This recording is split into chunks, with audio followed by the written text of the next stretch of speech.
Hi, my name is Danny Fleming of the MA Properties team. So today's topic is seller's disclosures versus a seller inspection. What do I mean by that? So what I mean by that is, well, first off, let me just clarify. Massachusetts is a voluntary disclosure state. You don't need to disclose. You don't need to disclose anything about your home. And we probably find 40 to 50% of sellers don't disclose anything about their home. But there is a technique that can be used to mean that a home moves forward after offer fairly cleanly. So let me fill you in a little bit more about that. Typically, when an offer comes in, you have an inspection contingency, then you go to purchase and sale, then you have a mortgage contingency, and typically closing. Typically, there are two contingencies that are normal, which is an inspection contingency and a mortgage contingency.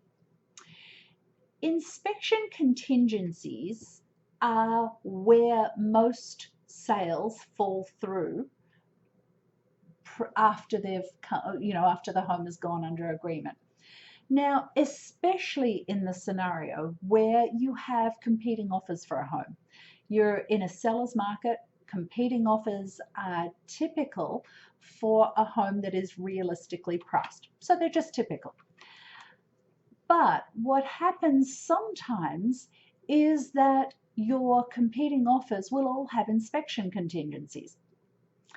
And you'll take one of those offers and they do an inspection, and for whatever reason, the buyer pulls out of the sale.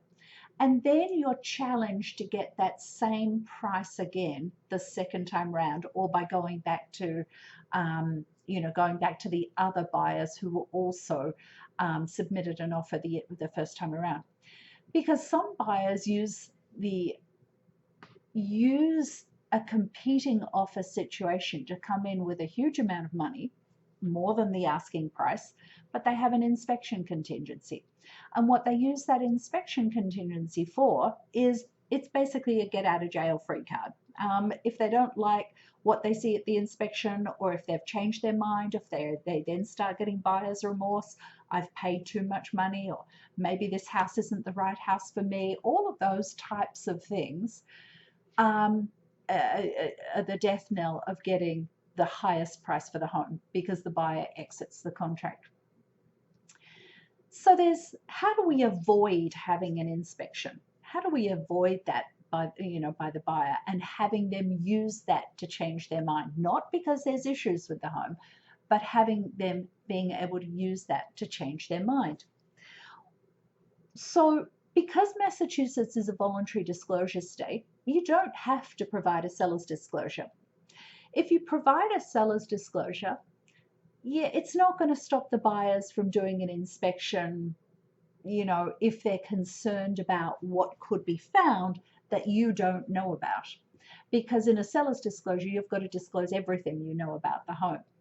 So, it doesn't stop an inspection from happening, typically.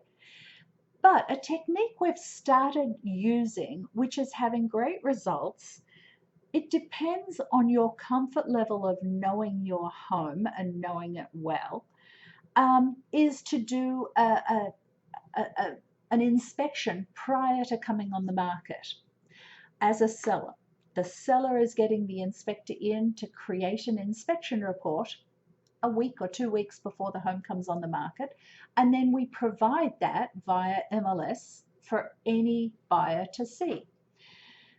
Now, so long as it's not from your Aunt George, your Uncle George or your Aunt Flo, the inspection report, it's by a licensed home inspector in the state of Massachusetts, then this is golden to the buyers. The buyers now sort of think, okay, to make their offer more attractive, they may have thought about doing a pre-inspection, or they may drop their inspection contingency, but that worries them, and so they're a little cautious with the price that they're adding because of those unknowns.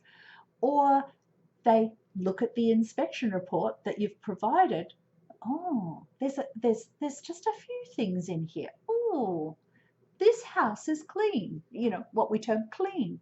There's a couple of small issues, but they're just small issues. Okay, let's go full in with no inspection contingency. And that's what we're seeing. Now, it works well in other states, for instance. In a lot of other states, a seller has to disclose. You have to get an inspection prior to coming on the market.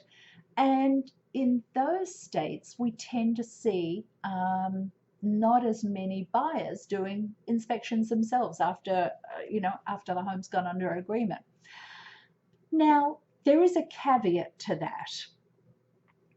Let's say you do an inspection prior, and there's some things on the inspection report that maybe would give you, pause about whether, didn't know that. Well, you could fix them, or you could just choose not to disclose. Just because you know information about the home doesn't mean you have to disclose that info. But you are at risk of the buyer potentially doing an inspection themselves and finding that out. But it's absolutely clear you shouldn't provide that inspection report to your listing agent unless you're planning on providing it to all of the buyer population that are out there. Again, you can choose not to disclose, or you can choose to disclose the inspection report. It's your call.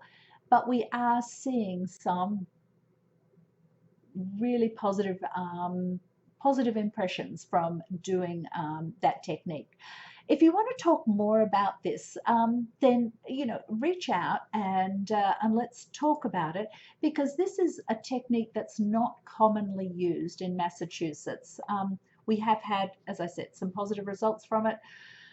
So reach out and we can chat about the pros and cons and all of that sort of stuff from, how we do this, and whether it makes sense to do this for your home.